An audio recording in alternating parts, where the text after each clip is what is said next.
Alright everybody, let's go over cell theory and some of the things that make up cells, and more importantly some of the people who kind of laid the path for how we know about cells today. So cell theory, so go over the definition of what a cell is. It is the smallest unit that can perform all necessary processes for life. Okay, and part of that definition are three theories that come up when we talk about cell theory. And the first one is that all organisms are made up of one or more cells. Well, it kind of sounds like one of those things where you're like, well, of course they are. But that's how broad cell theory is. It's just general statements that has all cells included. So all organisms are made up of one or more cells. Number two, a cell is a basic unit of all living things. Makes sense. And number three, all cells come from pre-existing cells, meaning that you can't just spontaneously have cells appear. They gotta come from cells that are already there. Okay? So let's talk about some pretty famous people when it comes to cells and their research and how it's kind of led us to where we are today. And one of the major dudes, like several hundred years ago, his name is Anton van Leeuwenhoek, and I kind of like to pronounce it as Antoine van Leeuwenhoek. Anyway, it just kind of makes me remember his name. And he went to a pond and scooped out some water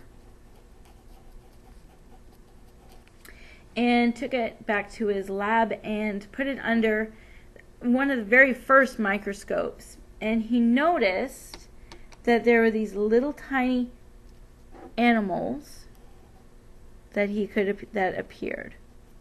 Okay, and he called them animalcules. I know, it sounds kind of cool, right?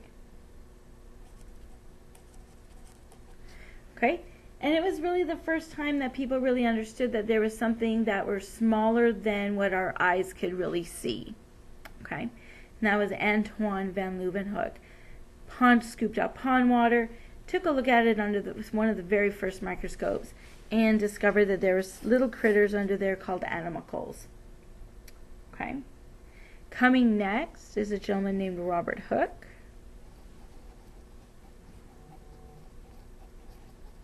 Okay. Robert Hooke took tissue and put him under a microscope slide. And he found that when he looked at skin cells and cells, that it made a box kind of shape, like little rooms. And those little rooms he actually named cells because it reminded him of a little room or a little jail cell. Okay, so Robert Hooke studied cork, and he described it saying that they look like little rooms called cells. We're going to kind of move up in time a little bit and talk about a gentleman named Schleiden.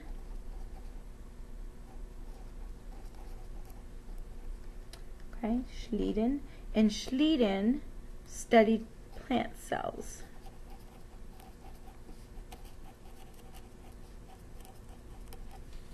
Okay, Schleiden. Then we're going to talk about the guy named Schwann. And he didn't study plant cells, he studied animal cells.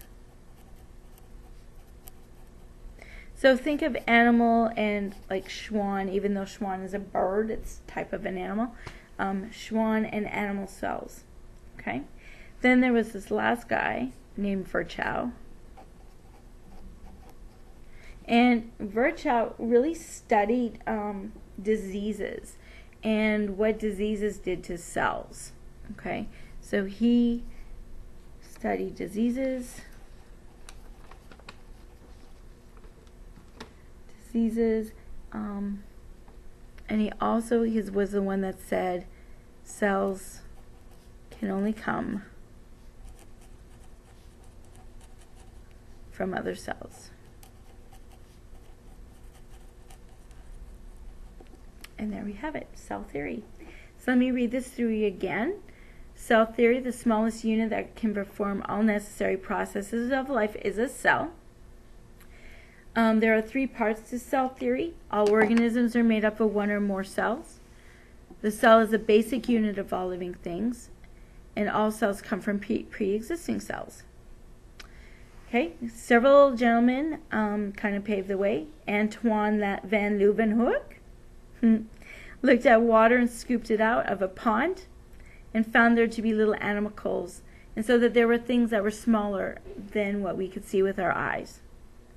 Robert Hooke came around, described cells that he found in a cork as little rooms, and really gave cells the name cells. Schleiden studied plants, Schwann studied animals, and Virchow studied diseases, and made the big saying that cells can only come from other cells.